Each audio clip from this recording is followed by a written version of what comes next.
Yo, what's up? Yeah, here we are, week 2. Got a mic this time, feel like a real YouTuber. Not really sure what my goal is with this. I think I've been consuming way more content than I've been putting out lately, or way too much content, so maybe this will compensate for that. And maybe someone will see these videos and learn something or relate to something that I talk about. Who knows? Probably not. But if they do, that's sick. I feel like such a YouTuber holding this lav mic. Like, why don't I just clip it? Maybe I will. In today's video, I'm going to be talking about using the resources that we have as a DP or a cinematographer. I'm going to run through some camera movements, some color breakdowns, and I'll talk about just overall how you can pull tricks out of your sleeve to make a project go from here to here, or from having no budget to looking like you had a little bit of a budget. This project in particular was a video for Uptown FC, which is a soccer club here in Charlotte, North Carolina.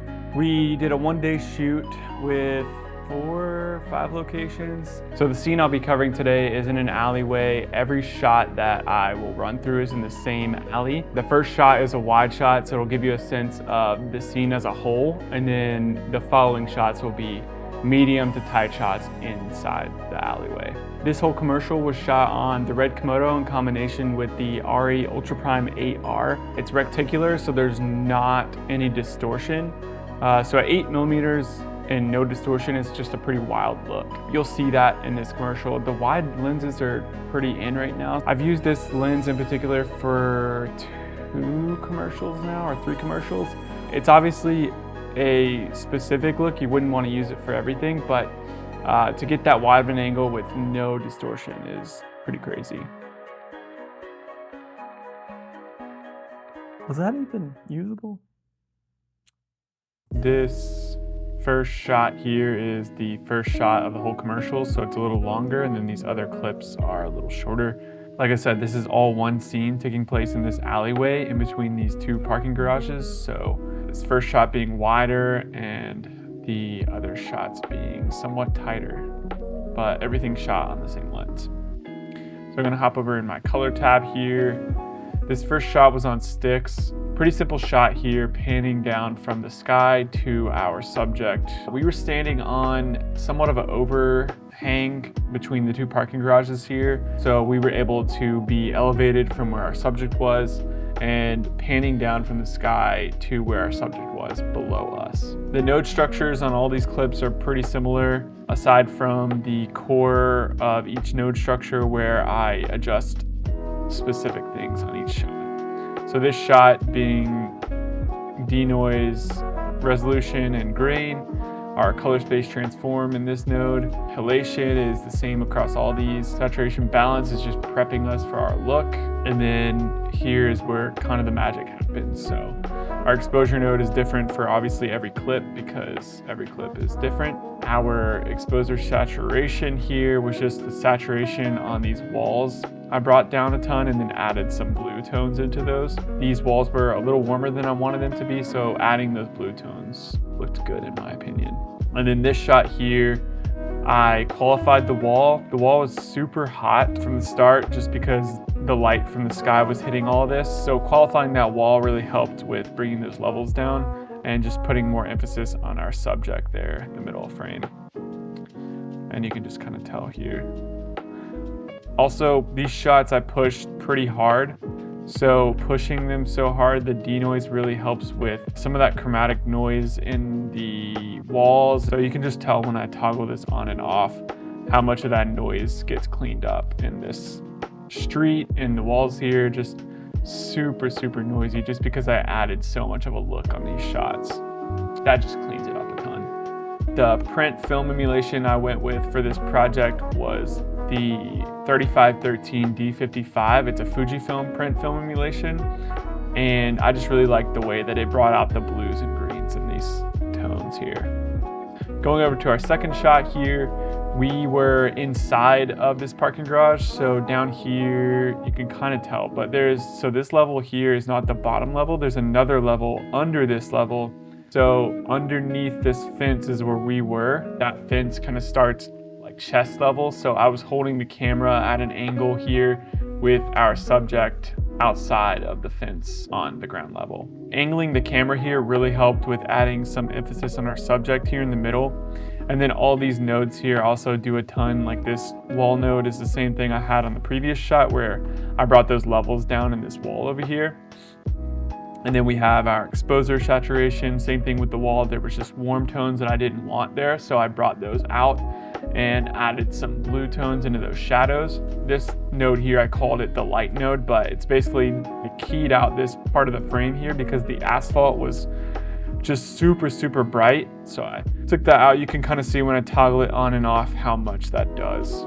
And it also just brings out our subject a little bit there. The glow node here just adds a good bit of contrast back into our shot without crushing everything too hard.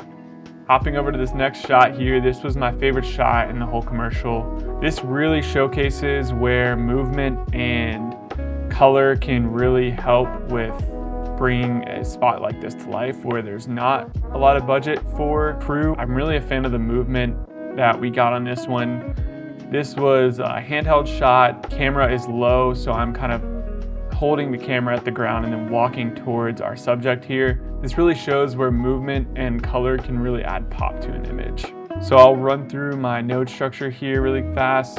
Starting out at our saturation node here, I brought the reds out in that brick. I don't know if you'll be able to see this on YouTube, but I brought the reds out in the brick a little bit. And then our exposure saturation node here, just brought the saturation down in these yellows here. Sticking with that same print film emulation, the D55. So this node here, there's a really cool feature in Resolve called light rays, and you can add light rays to things. I didn't do a ton with this one just because I wanted it to be super subtle, but you can tell if I brighten this up some how much that can do. Our glow node here is just adding some contrast, bringing that light up a little bit and then bringing these shadows down a little bit to be like a gradual, kind of a gradual fall off from like the lighter area to the darker area.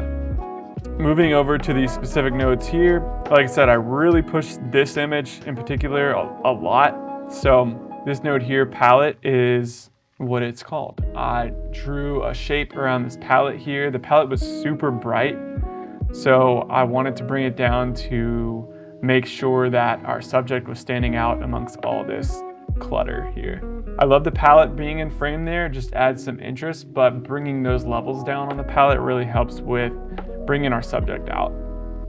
Same with the pavement here. You can see at the beginning of the frame, the pavement is pretty prominent down here, and it was super bright, so I just brought those levels down as well. And again, both of these nodes are specific things in frame, so I did have to track these, but Resolve obviously would track them for you, so you can see as I go through these how it's tracked. I mean, Resolve does a pretty good job of tracking things like this. Moving over to our vignette on our subject, I drew a shape around our subject just because I felt like that was what was needed rather than doing just like a basic circle around our subject. So you can really see how much these nodes are doing when I toggle all of them on and off. See how much it brings out our subject there in the middle of frame, and then it's organically bringing these levels down just because I'm not pushing them too hard. I'm just bringing things down as I see fit. So I'm seeing, oh, the palette's a little bit high, so I'm keying that, bringing those levels down. The light from the sky is a little bit high, so I'm bringing those levels down. And then when you're combining all those together, it just really brings that subject out and makes him pop. Another thing I want to note on this shot is just the frame. I really love that lens and how you can get low but still get a lot in frame here. So being that wide and being able to still get straight lines with no distortion and have your subject be like kind of your hero in the shot here because you're facing up at them, I really love that. And then just having that soft light. This was an overcast day, so having that soft light hit our subject from the corner of frame up here, and when you're combining all those elements together, it really brings your subject out and just makes him pop in the frame. So I think I'm going to end this one there. Coming up as a videographer and then transitioning into the film industry as a full-time DP really helped me to work with small budgets and work with the resources that I did have, especially working as a one-man band, and I'm sure a lot of us have came up that way. So it really helps to just kind of go back to that mindset on projects that don't have budgets. And even if you have a little bit of a budget and you don't have lighting or don't have a full grip team, it really helps to just have that mindset going into it and pulling those tricks out and being able to shape natural light and just make the most of what we do have on a project. And I think it's really helped me learning how to color. I would have never thought that that would be such a big part of what I do as a DP, but I think knowing how to color as a DP, and even when you do have budgets to get a colorist on a project, knowing how to communicate with them what you want and then trusting them with their vision is something that I'm learning still, and it really helps to just bring the project to another level. I hope you got some out of this week's video. Talking to a camera is the hardest thing in the whole entire world, so hope this all makes sense, and I will see you on the next one.